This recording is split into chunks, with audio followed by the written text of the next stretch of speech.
Greetings and welcome to the University of Minnesota Alumni Association's webinar series. My name is John Ruzek and I'm the Senior Director of Alumni Networks for the Alumni Association. I'm so glad that you've taken time to join us today, wherever you're tuning in from, whether here in Minnesota or somewhere else in the United States or around the world. It's really my pleasure today to welcome Dr. Laura Bloomberg, Dean of the Humphrey School of Public Affairs, who will be highlighting research and practices to achieve positive results when collaborating across teams, organizations, and sectors to advance the common good in a diverse world. And before we get started today, just a few announcements. Today's webinar is part of an ongoing free series being offered by the Alumni Associations, where we have conversations with experts about career, life, and learning topics. Initiatives like these are made possible by our Alumni Association members. So thank you so much for being involved in creating powerful opportunities for students in our nearly 500,000 alumni around the world. And if you'd like to learn more about being a member, just visit us at umnalumni.org/membership. Another free resource that's available to alumni and students is our new Maroon and Gold Network, a new free online resource to help students and alumni accelerate career development. Long story short, this is a platform where alumni and students can search for others who are willing to offer career advice across a variety of different areas and industries, employer, location. We already have nearly 1,100 alumni in the system waiting to hear from you. So if you're interested in learning more and getting involved with the Maroon and Gold Network, that's at umnalumni.org/maroonandgold. And we're wrapping up the webinar series for the year, but we do have one more coming up on June 21st, where actually I will be talking about online networking, mainly about that Maroon and Gold Network, but we can also talk about LinkedIn, Twitter, other things that alumni may be curious about when it comes to networking. And you can find that at umnalumni.org/virtual. You have joined this presentation listening using your computer speaker system by default. If you'd prefer to listen over the telephone, just select telephone in the audio pane of your GoToWebinar panel, and that dial-in information will be displayed. If you experience audio difficulties, switch over to, if you experience audio difficulties listening via your computer speaker system, maybe close any background applications you have going on, switch over to a hardwired internet connection versus wireless. Sometimes that helps. Near the end of the presentation, or when the presenter asks for it, you will be able to type in any questions, and you can do that in the questions pane on your GoToWebinar control panel, and I'll be monitoring that along the way. And so we do want to hear from you later on. It is my pleasure now to introduce today's speaker, Dr. Laura Bloomberg, Dean of the Humphrey School of Public Affairs at the University of Minnesota. Dr. Bloomberg has served as Dean of the Humphrey School since June 2017. Prior to her appointment to Dean, she served as Associate Dean for 4 years, during which she led efforts to launch new academic programs, including Master of Human Rights and PhD degrees, and she has been deeply engaged in the school's global expansion. Her research and policy work focuses on community-based leadership, public value creation, and education policy. And last but not least, her PhD in educational policy and administration is from the University of Minnesota. So on top of being a collegiate dean, we also count her as a proud alumna. And it is my pleasure to welcome Dr. Laura Bloomberg. Great. Thank you very much, John. And good afternoon, everybody. I realize it may not be afternoon where all of you are, but I have to, for those of you not in Minnesota, paint a picture for you that it's an absolutely gorgeous sunny May day here. So if you think about Minnesota at its finest weather, not at its worst, that's the kind of day we're having here. It's really my pleasure to be with you and to be talking about this, particularly after having spent my first year as dean. It's just really a treat to remember that I have my own scholarship and the work that I typically focus on, both in my research and in my leadership roles, and that's what I want to share with you today. Much of the work that we'll be talking about in the next bit of time is drawn from, as I say, my research, and also a class that I have taught and continue to teach as dean. I've taught this for 5-6 years now. And I want to tell you quickly about this class because it's really relevant to what we'll be talking about. About 6 years ago, we did some data gathering from Humphrey alums and asked what really worked about their program and what didn't work and what was missing. And they had a lot of great things to say about the program, but one of the things that they told us was missing was that they're entering their professional lives working almost constantly in teams, and that although there's a lot of teamwork at the Humphrey School, we don't intentionally teach the theory of interdisciplinary teams or how to lead in a cross-disciplinary way effectively. So they thought that was missing from the curriculum, and we set about designing a course called, aptly, Working in Teams, Leading Across Differences, and launched that as a pre-semester fall class. And for the last several years, I have led that class. And what we'll be talking about today are excerpts of some of the research-based, most important findings from that class. And I will, to the extent I remember, cite or reference the research that I'm drawing on in all of this. So today, I really think that what we have time for is 4 key areas. Some of these will take a little bit more time to go through than others. But 4 key concepts that really impact this notion of leading together across differences.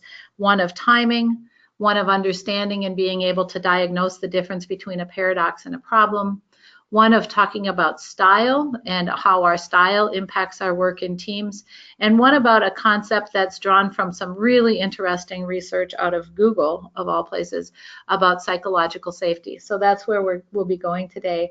I welcome your questions. If there are specific questions about something I've said that is unclear to you or that you would like me to reference, I think it would be great to chime in and we can address those questions right away. Otherwise, I'll be sure we leave plenty of time at the end of my slides to also take your questions.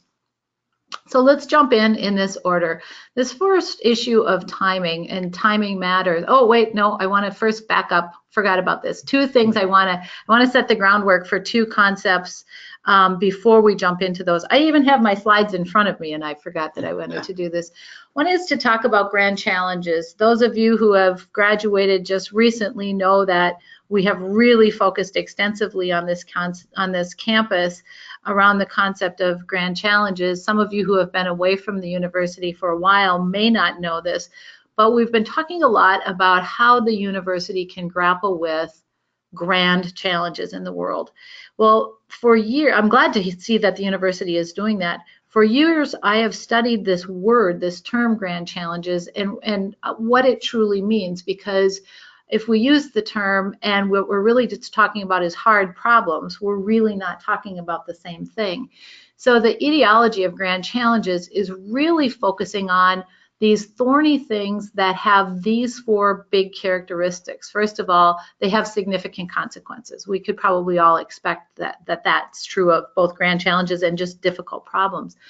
Some of the things that make grand challenges unique and where we really need the most important cross-boundary leadership are that grand challenges tend to be novel and emergent, so they pop up and they change, and they're complex. And so I oftentimes in class use the image of it's not a video game, it's an arcade game, whack-a-mole, that if you hit a mole down one hole, it'll pop up in another place. And that's sort of like grand challenges. They emerge and they adapt. And so you cannot use a single organization or a sector or a single discipline oftentimes to address them. And they don't lend themselves, therefore, to technical solutions. So there are hard problems that do lend themselves to technical solutions. Imagine a very complex mathematical equation. You can get to the solution. It's hard, but you can get to the solution. That's not a grand challenge because it doesn't have all of these other factors.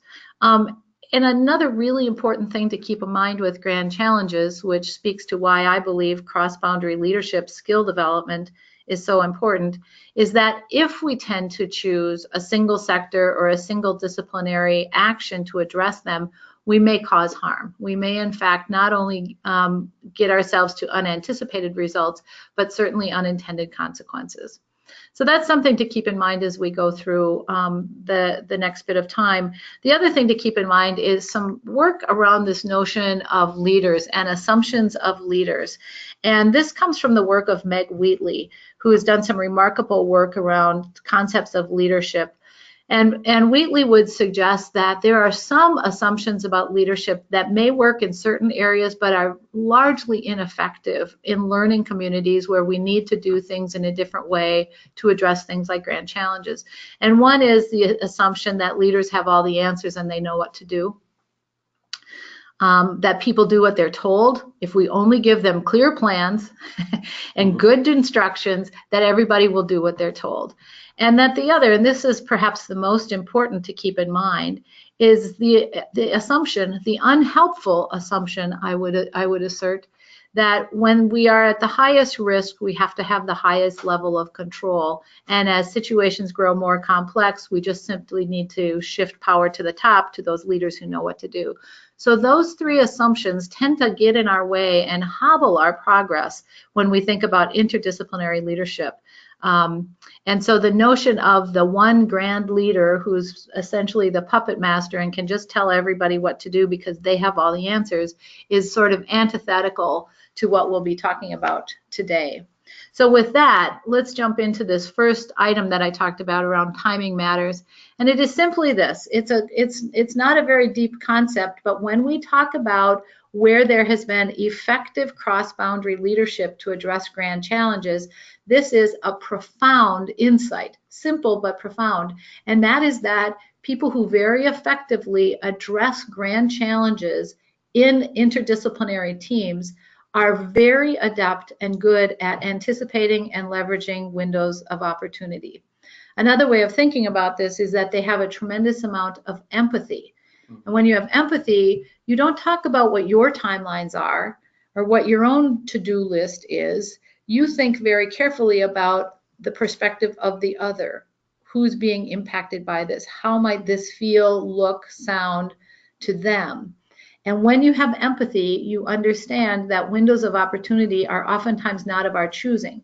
We can take advantage of them, but we can't control them.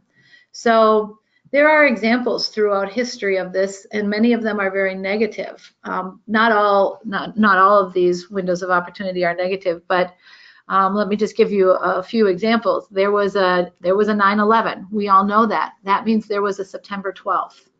And what happened on September 12th, 2001, many would say was an enormous window of opportunity. Nobody wanted it. Nobody sought it, but it happened. And so what people chose to do in that bit of time was how they leveraged a window of opportunity.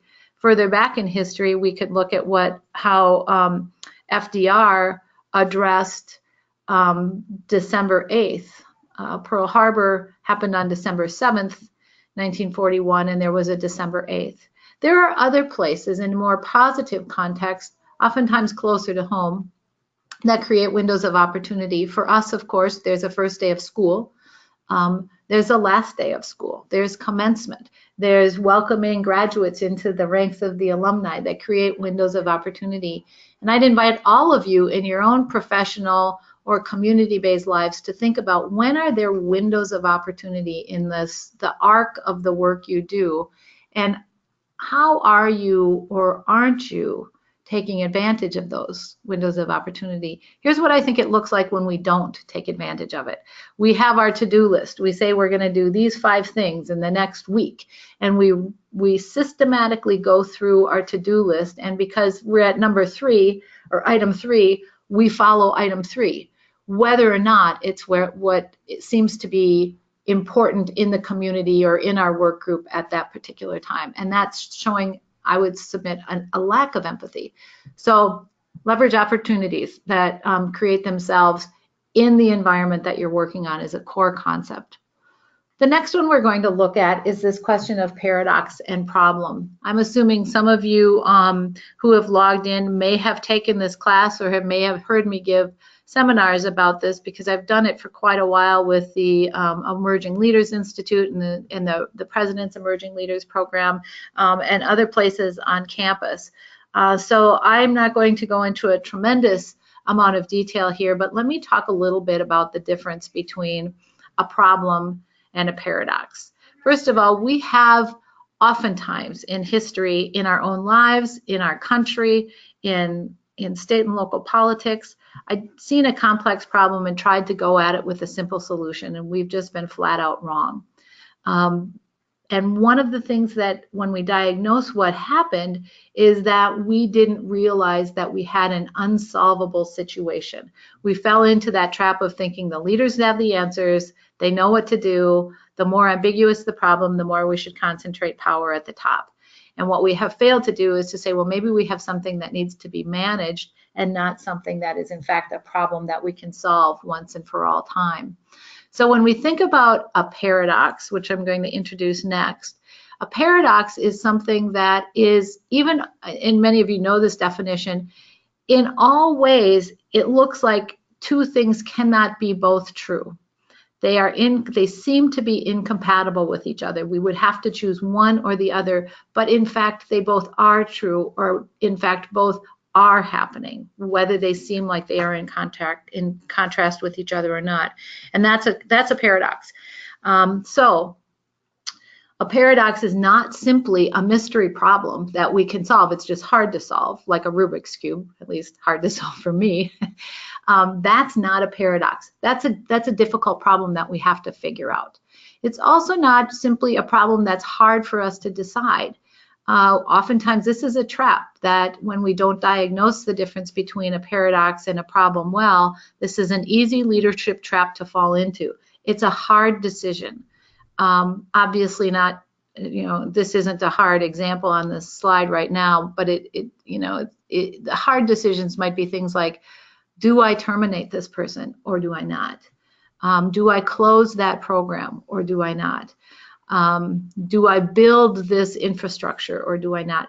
And they may be very, very difficult, but it might in fact be that there's a problem that needs to be addressed there.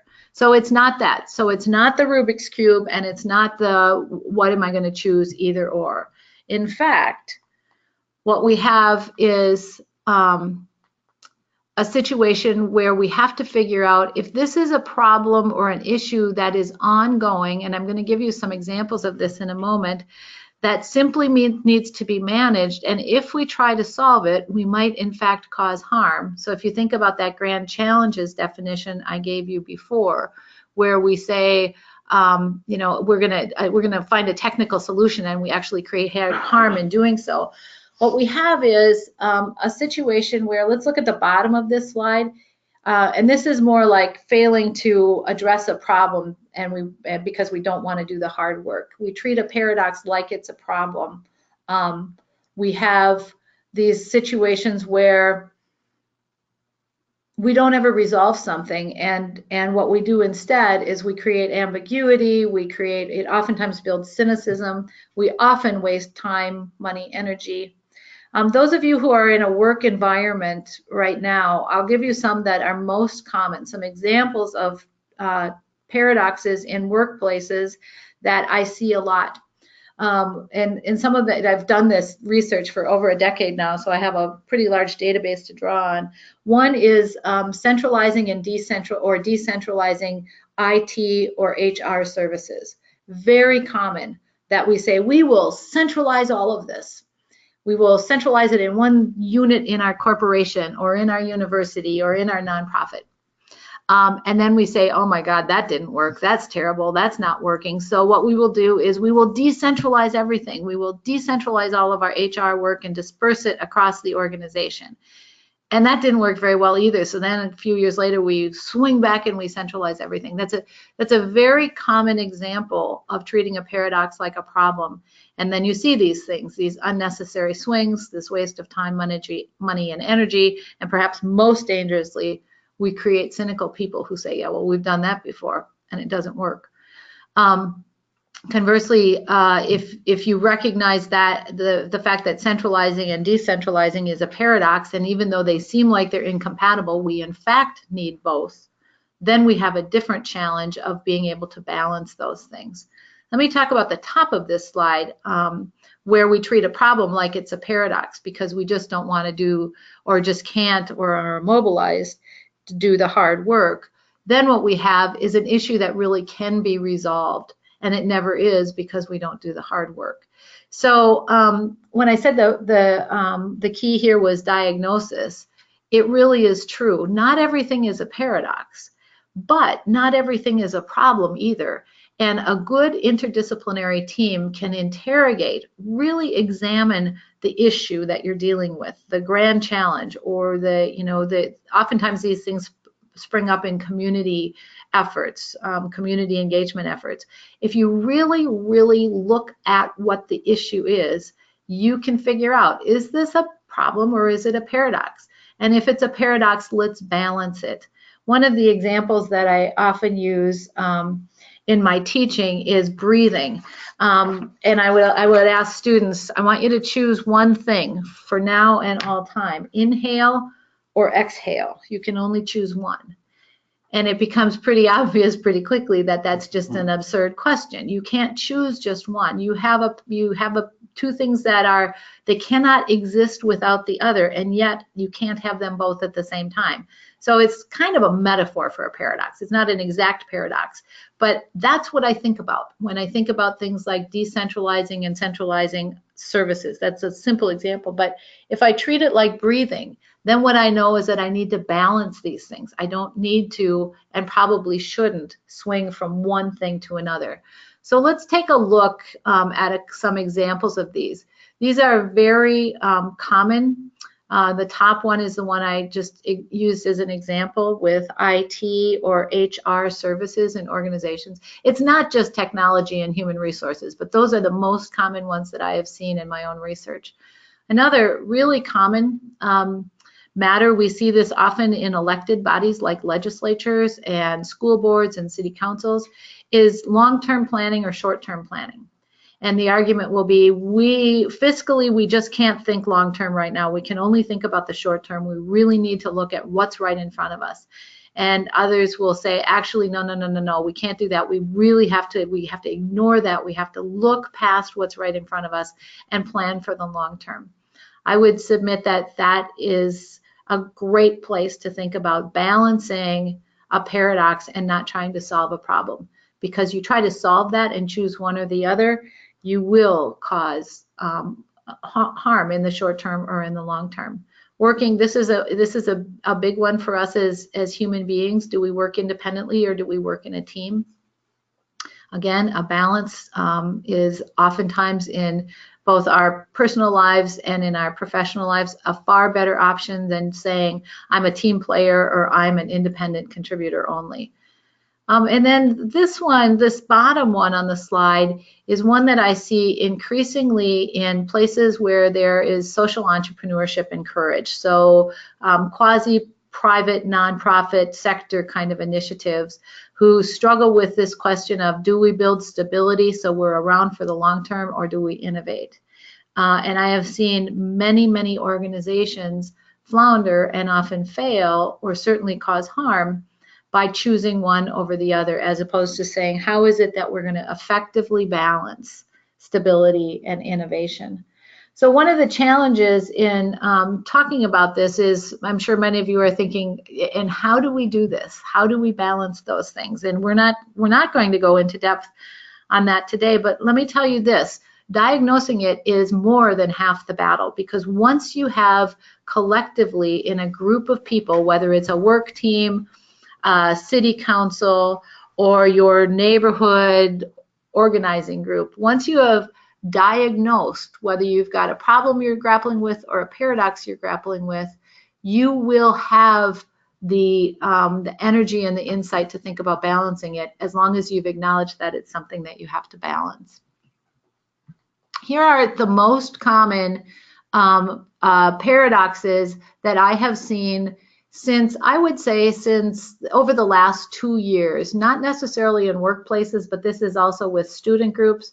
These are the kinds of things that come up most often in our working in teams class. These are things that come up when I work with leadership groups in both the nonprofit and the private sector. And these, you can tell, tend to be more people grappling internally with how they want to show up in the world, where we are in many ways divided ideologically and sometimes politically along fault lines that we're trying to figure out how to navigate as a society, not just in this country, I might add.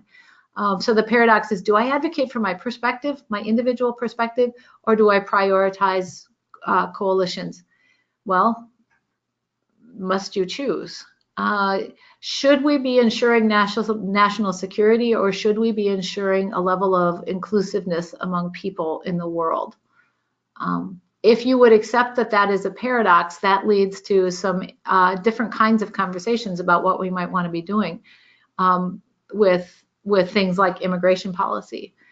How do we think about environmental protection or economic growth? This is a big conversation around what's happening in parts of the developing world, where the conversation is, well, I'm simplifying this, of course, but maybe we don't need to be worrying about environmental protections because we're still developing. That's something for the developed world to concern themselves with. We concern ourselves with economic growth.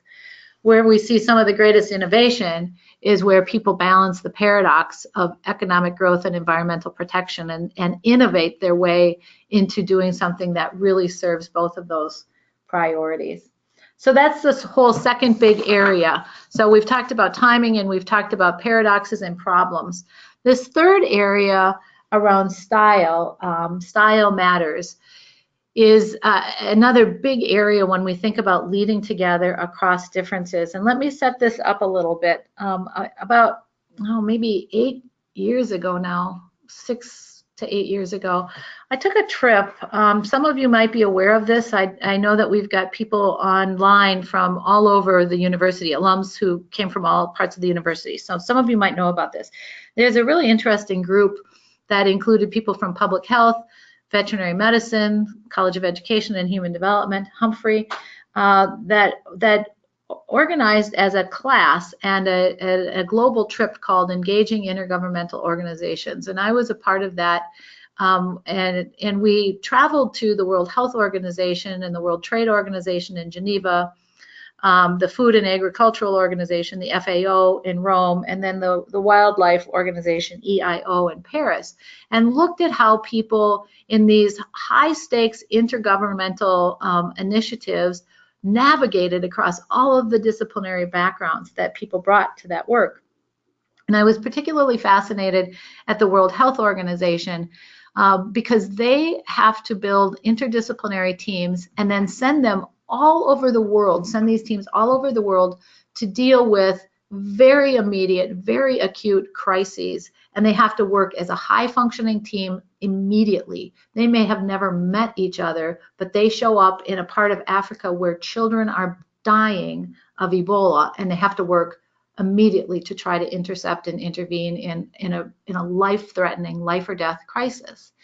And so I was particularly interested in how they think about building these interdisciplinary teams that are high functioning. And I expected them to talk about things like, well, we have to really help people think about differences across race and countries of origin and cultural traditions. And they do all of those things. But what they first and foremost do is help people become aware of their style in a group. How do they show up in a group? And how might that be perceived by others? So many of you online, I'm sure, have taken the Myers-Briggs. And that's a very helpful tool that helps us understand who we are and what our priorities are. The work I'm about to show you it comes from another instrument called the DISC, which is simply an acronym for these broad areas that I'm going to show you. And I'm not promoting the DISC, and we're not going to talk about that. I just want to show you the results of a study. But I will tell you that the World Health Organization chose that instrument because very quickly it can help people see what kinds of priorities and tendencies or styles they bring to a group. So we're going to just look quickly at some of those styles, those 4 big areas. You won't have taken the assessment unless many of you online have already done this, but you might be able to see yourself. If you were just a little self-reflective as we go through these next 4 slides, you might see what your tendencies are. None of us are all one thing. We all bring a whole different profile, but there's some tendencies. And then what I want to show you after that is a study that was done looking at how people might see those tendencies in a different light when things aren't going well in a team. And we've all been working on interdisciplinary leadership models where things things don't always go well. You know, we don't always work beautifully together. So we're going to first look at those slides and then look at what might be sort of the shadow side of some of those tendencies. So in the DISC, there's one kind of style of how we show up and work with others in a team that is a dominant approach. The individuals who really try to influence or shape their environment because they can overcome opposition. They can get things done. And these are the folks who tend to like to get immediate results. I'm not going to read all of these to you, but some key things here. They're the people who often like to take charge. They see themselves as taking authority. They thrive on things like managing trouble, and they tend to be very quick in making decisions. So if you just review that list, those are some real assets and strong elements of a dominant approach to working in a team. What's not to like about that, huh? We also have these people who are oftentimes what they show up as most are individuals who are influencing. They shape the environment and the circumstances by trying to influence others. These tend to be very socially skilled people.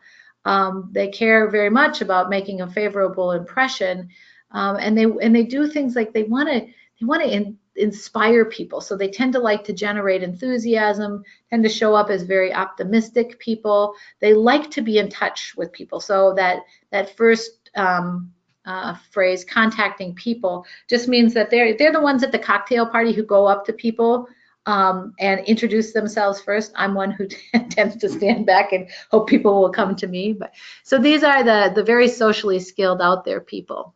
They may also have dominant traits, but this is really the primary way that they approach a group.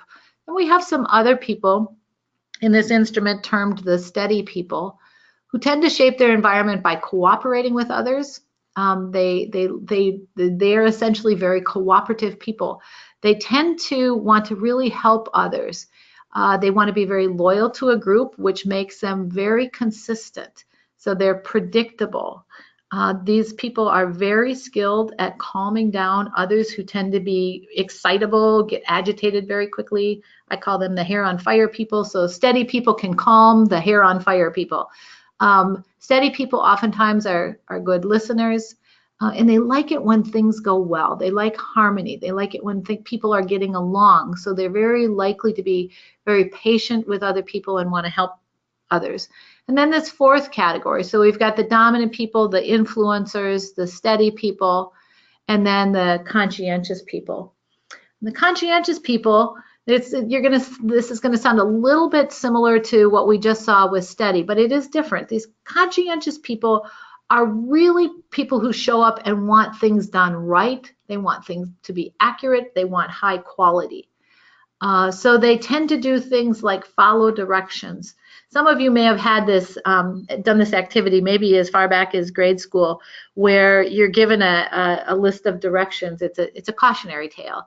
And the first item on this 10-point list is read all the directions first. And then it has you do all kinds of silly things like run around the classroom and touch your nose 5 times. But the 10th item is do nothing other than read through the directions. So this is the conscientious person is the person who would always get that right, while the rest of us are running around the room doing silly things that we wouldn't have needed to. Conscientious people are very focused on details. They like to be very accurate. They tend to be very systematic and use a lot of critical analyses. So we have these 4 broad groups. Again, this is a broad generalization, but over tens of thousands of people who have used the DISC and it's been normed on them, there really are very few circumstances that don't play out where one of these traits is dominant in all of us, whether we're a dominant person, an influencer, a steady person, or conscientious. So if you think about that, here was the study that was done.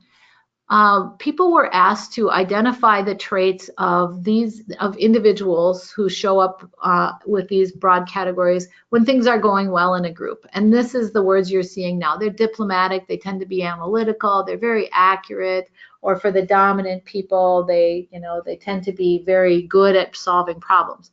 But then they would identify places where a cross-leadership team, a high-powered team was falling apart. Things weren't going well. People were not happy with each other. The work product was suffering. And they also asked people to describe others in the group and then compared the words they used to what their traits were. So now when I show you these lists, I want two things. Please remember that none of these are things that we have to change. If we're a dominant person or we're a conscientious person, that's who we are, and those are huge strengths. All of these groups bring huge strengths to teams. But we also, going back to that word empathy that I used at the beginning, we also can be empathic sometimes and realize that sometimes our greatest gifts have a shadow side and people might see them differently. So let's take a look at some of those. So if imagining things aren't going well in a team and people are looking to the dominant kind of person in the group and seeing things that they don't particularly like. These were the high incidence words that came up about dominant people when things weren't going well in a team. They're impulsive, they're blunt, they're dominating, they're autocratic, they're callous and self-centered. Stubborn. Now, those of you listening who really saw yourself as a dominant type, this is a little humbling.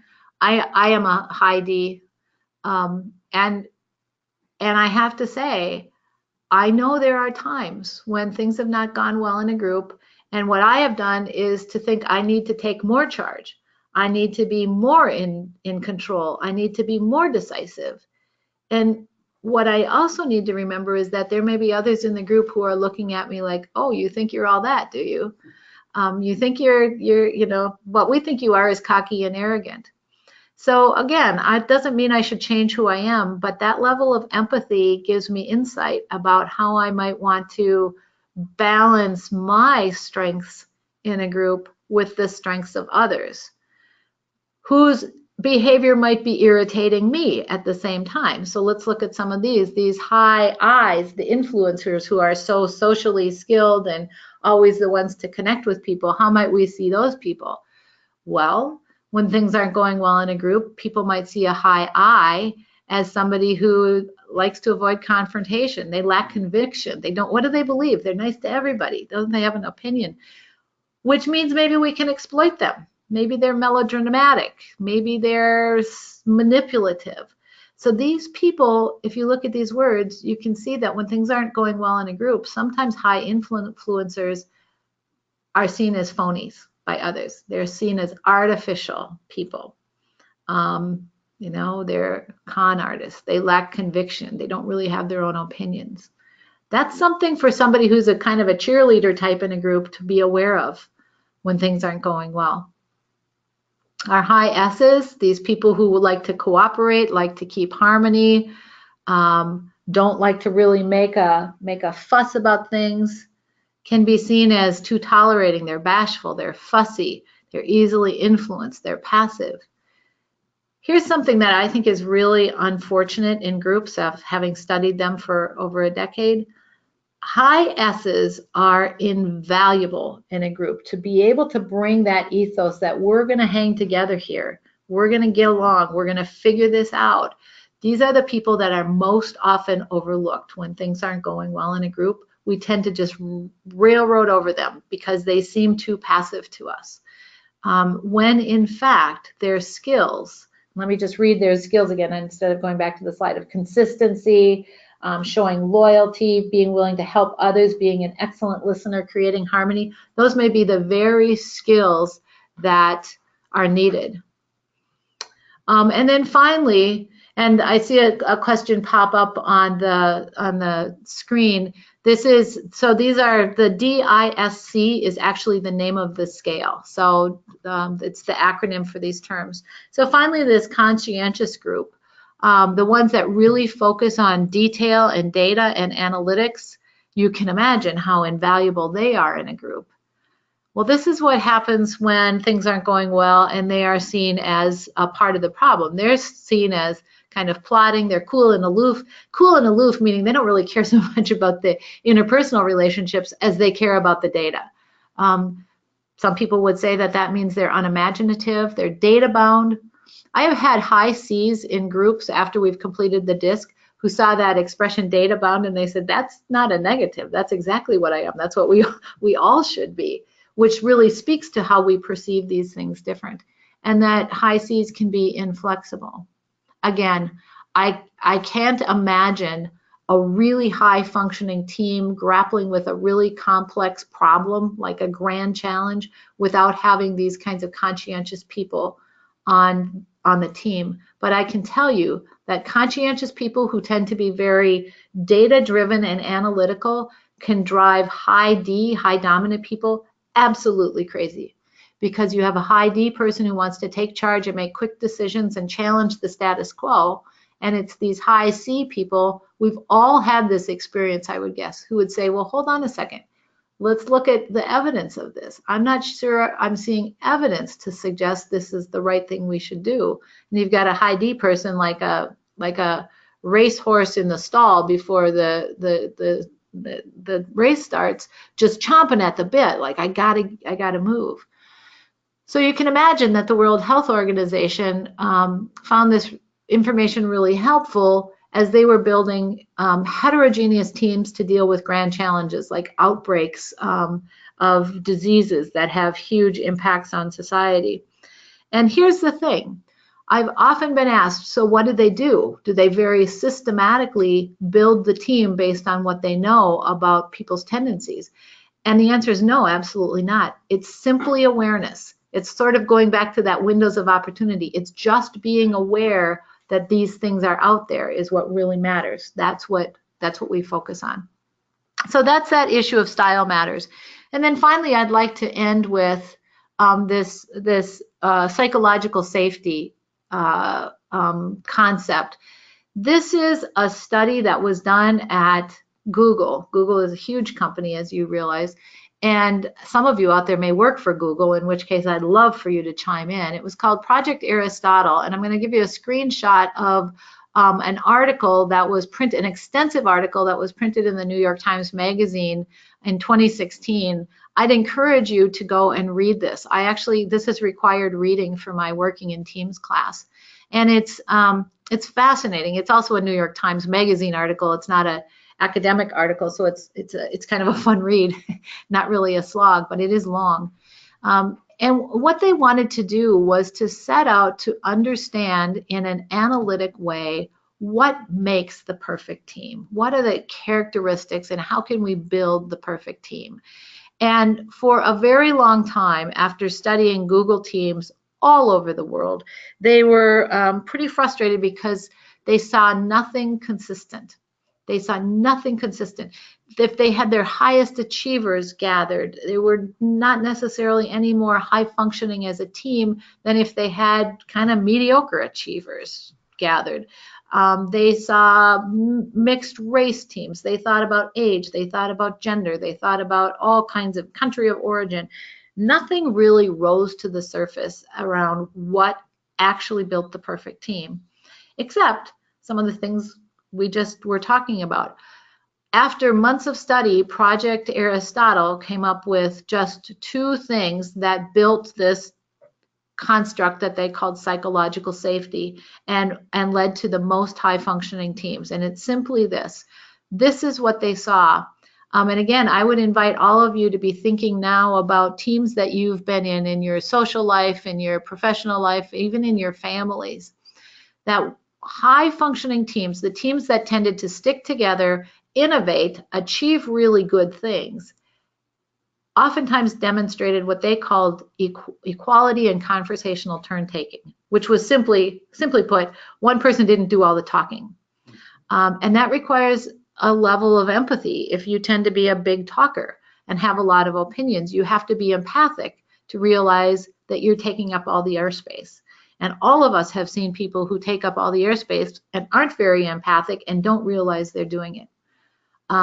Even if they're the highest achieving person in an organization, they're not going to be an effective part of a high functioning team if they don't figure that out. So conversational turn taking was the one major thing that they saw. Next to that was what they call high average social sensitivity, also a measure of empathy. And that is simply realizing when you're with a group of people, when things are or are not going well, or when there's big things happening in people's lives. This is not being nosy and poking into people's personal business, but this is remembering that Mike's wife is going to have a baby in 2 weeks, or that Sarah's father just passed away, and remembering to check in about that. Remembering that it's Ramadan and 2 members of the committee are fasting. Doesn't mean you don't meet. It means that you're aware of the social realities of others in your group. And when the group has high average social sensitivity and equality in conversational turn taking, it creates an environment of psychological safety. And what makes that so important is, you know, on the face of it, it sounds important because it's like, well, yeah, we all want to feel psychologically safe. But I'm guessing there might be people out there who, like me, said, yeah, well, this is not a, this is not a self-help group. We're talking about teams that are supposed to be getting things done. Professional, interdisciplinary, shared leadership teams.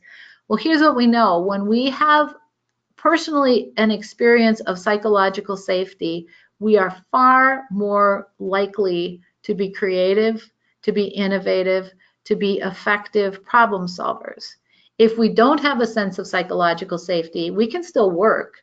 We've all done that. We have all been in a place where we didn't feel like we could really show up and bring our full selves, that for whatever reason, we didn't feel psychologically safe, and we could still perform. But in terms of our neurological capacity, we're not performing at our highest level, and thus we have this sense of psychological safety, which means that we can free up our higher order brain functions to think about things like innovation. And innovation requires insight, and that's a whole different lecture on neurology and insight. But how we derive insight within our minds is along the same pathways as how we derive a sense of safety. So if we've got our safety, our emotional safety taken care of, we can be more innovative people. So out of all of the things that Google studied, this is what they found.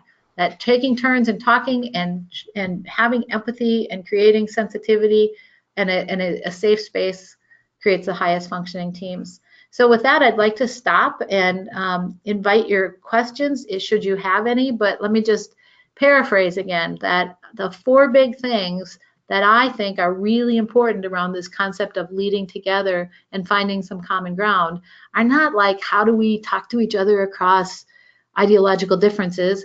It's these 4 things: understanding windows of opportunity, being able to diagnose as a group the difference between a paradox that must be managed and a problem that can be solved, understanding that we all have styles, not that we have to change our own, but understanding that other people have styles that we may or may not love, but may be really invaluable to a group, and that our best characteristics, our best styles can sometimes be interpreted negatively by others, and that's just true, and it's simply to be aware of. And that finally, creating psychological safety creates an opportunity for teams to function at their highest level as a collection of individuals. So with that. All right. And yeah, and this is John again. If you have questions, feel free to type them in right now. As you were talking, it's actually folded in nicely with some conversations I've heard recently where it was kind of funny. I was at an American Marketing Association event, and the person who was talking was talking, it was about like StrengthsFinder, which is similar to DISC. But she was talking about how, since she's in a corporate environment, when she got her StrengthsFinder's result back, she was initially aghast that she got empathy. But then going through the process, like you were just talking about, how that isn't always, it's not necessarily a deficit, but that was like almost her first, instinct is like, how am I supposed to be this leader in my corporation if I'm, dominant empathy, but then she started verbalizing many of the things that you were talking about. And then secondly, just yesterday was listening to the Gophers women's soccer coach, Stephanie Golan, talk about working with her soccer players. And it was kind of almost like, as you were talking about events like 9/11 and things like that. And obviously the coach was talking about a game situation, but she was talking about, you obviously can't always control the situation, but you can control how you respond. Exactly. To it. And so that's why I was firing on all cylinders as far as just that can apply in teams, corporations, here in higher ed. And it's a huge lost opportunity when we don't see it that way, when we don't look and say, okay, well, that happened. I might not have chosen it, but it happened. And now what am I going to do? All right, we have some questions that came in. Thanks for typing them in. You emphasized the idea of awareness in a team setting, being aware of the traits of others. What is the best way to be sensitive and react to these differences? Well, one way that I know to be very successful, and it's one of the ways actually that the World Health Organization talks about the results, is to name it. I don't know if I don't particularly love, quite frankly, when people talk about the Myers-Briggs and compare their type. It's like it's a lot of jargon, so I'm not sure I would use the jargon. But to be able to name it, to be able to say, I notice that you are really effective at reminding us to look at the data, and that's sometimes something that I don't do, so that we become aware of it, we name it, and then we can find a way to talk more about it. So that's one simple way of doing it. Oftentimes a dysfunctional team does that, they just don't include the person in it. They do, it's the back hallway conversation.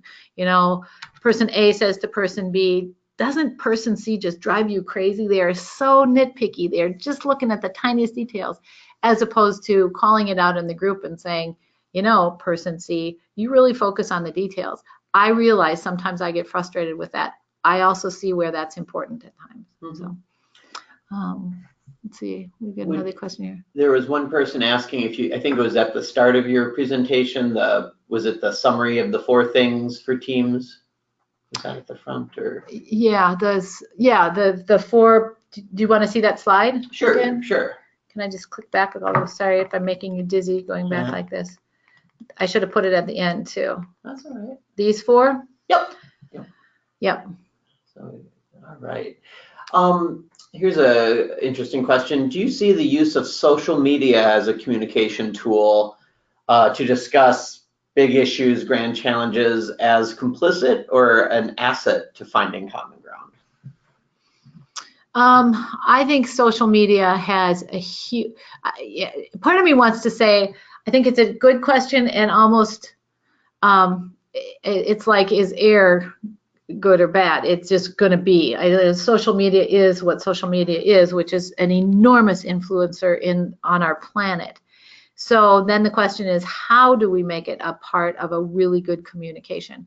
And I have to say that limiting, like I think Twitter is excellent for some things in terms of shifting focus and drawing attention, but it's never going to be where we're going to have a well drawn out, nuanced conversation.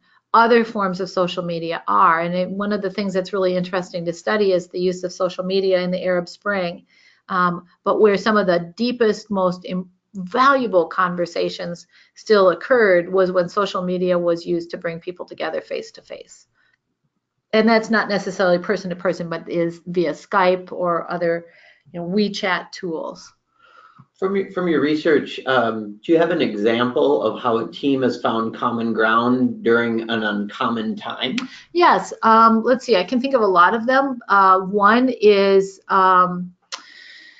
let's use some of you, I'm sure, are listening from Minnesota and might be aware of this, but for years there have been questions about farming and recreational activity around our waterways. And so Lake Pepin is a really good example where farmers felt very strongly about their ability to farm in that area, and the sloping hillside to the lake was the runoff was, some would argue, putting far too many pollutants into the water, and resort owners were being harmed. And the farmers said, yeah, well, if you didn't have us, you wouldn't have food. And it was a very, very, very tense conversation. And being able to rise above the question of should we have cabins or should we have cornfields, which was a silly, I mean, it's a paradox, right? We need both. This economy needs a thriving recreational enterprise, and we need farmers. So to rise above that, except we have a paradox, and then create the rules of the road that allow us to talk about the paradox, didn't fix anything, but note that we don't solve paradoxes, we manage them. And it changed the tone of the dialogue, and it brought people together in a very effective way. Another example of that is around food systems, and major food systems and locally grown food systems, and where we're starting to see people going, actually, we're not going to feed the world, at least tomorrow, with our rooftop gardens. Maybe someday we will, but not tomorrow. And still they're vitally important. So how can we have a different conversation about balancing that? Another question, how can non-designated leaders, i.e. regular employees, implement these strategies when their leadership is not leaving room for these concepts? Oh, that's a really tricky one. I think that one of the things we say at the Humphrey School, just quickly, this is relevant. Our mission is to inspire, educate, and support innovative leaders to advance the common good. And we emphasize that everybody who wants to be a leader, who aspires to that, can be a leader in their space. But I also don't want to naively ignore the fact that many of us work in hierarchies, and we have superiors, we have supervisors who aren't creating that space. And I think that's unfortunate. I have no idea where this questioner is from, and I don't want to judge, but the reality is, if you go back to that list of leadership challenges, this notion that leaders know what to do and they have all the answers is a fundamental problem. I'm not sure I would go to my supervisor and say that tomorrow, but I think that it is to find what you can do, to look at what options there might be and demonstrate capacity. And when you demonstrate capacity, sometimes it creates more capacity. Yeah, and there's another question that came in kind of around the same lines, where it was more of the group was without psychological safety, and then how does one start cultivating that within a group? Okay, so I have a very specific, and if you read the Google article, they talk about this. One of the things they thought was that there were some groups that were kind of off task. They started late, they did a lot of checking in with each other, or they kind of devolved into talking about family before the meeting was over, and they thought that that was problematic. They've tended to find that those groups actually got more done ultimately. And so there is one very, and for some people it's awkward. I would still encourage you to do it. At the beginning of a gathering, check in. Anybody got, what's going on? Can we just talk about, can we take 2 minutes and just talk about what we're going to do this weekend? Or something that humanizes the group. It's time well spent, even if it cuts a little bit into your agenda. We have someone who writes, I'm on the autism spectrum and recently retired. In the past, I might have, in quotes, talked too much, but have been more perceptive than many around me. And so I think more of the question is, how do neurotypical groups handle that? Because that is definitely, as far as when thinking about the autism spectrum, that's another part of diversity of groups and diversity of thought too. I think there's a lot of things to unpack there. One is the question of talk too much, and who gets to decide what is too much. If it's a disproportionate amount, if somebody, and I don't want to talk specifically to this individual, but if somebody is open to being redirected, then that's something that a group can share responsibility for. To say, let's have a timer, or how about we agree that when I tap your arm, it's kind of a reminder that maybe it's time to create a little airspace for others. I do believe that neurotypical groups, I'm not sure whether the question is, can they? It's like we must. If we want everybody at the table, that means we want everybody at the table. And so the people who may talk more than others, who could be redirected. I've been in groups with people with persistent, pretty serious mental illness. One individual, not at the university, I might add, really struggled with crying, and he was embarrassed by it. He oftentimes started to cry. He said, it's part of my disability, but I'm working on this. Can you handle it? And we all went, well, yeah, we'll just have the Kleenex there, and if you don't mind, we'll just kind of muscle through unless we need to stop.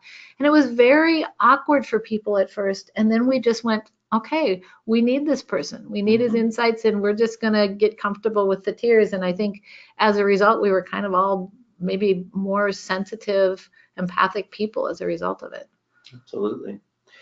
We know as we wrap up here, because it's getting to be 1 p.m. Central, you're the dean of the Humphrey School. So kind of in closing, what are some either exciting things, events, things that you'd like people to know about the Humphrey School, or ways people can get involved? Because even if you just go to the Humphrey School's event calendar, there's tons of things for the general public to engage with. So I think one of the things that makes me most excited about the Humphrey School right now is that we're doing this kind of work, and we're a top 10 public affairs school. So our leadership, our nonprofit leadership program is ranked second in the country of almost 300 some programs ranked.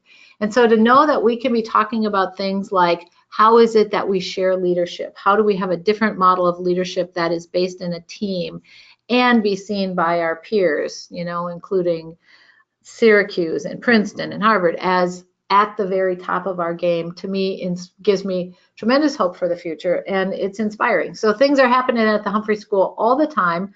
We talk a lot about engagement. We also grapple with some tough issues. Graham Allison, who wrote Destined for War, will be with us on Monday, and I've got tough questions for him about leadership and how we think about global politics, geopolitics, circa 2018. Yeah. So lots going on. Dr. Bloomberg, thank you so much for being here. It was really a pleasure. And thank you to we had well over 100 alumni and friends online today. So thank you everyone for taking time out of your day. Again, we'll have kind of more of an online networking webinar coming up in June, and then stay tuned in late August. We'll be rolling out the slate of webinars for fall 2018. And if you are interested in learning more about the Alumni Association, please visit us at umnalumni.org. We have lots of events going on there. And if you'd like to be a supporting member, you see the membership URL there.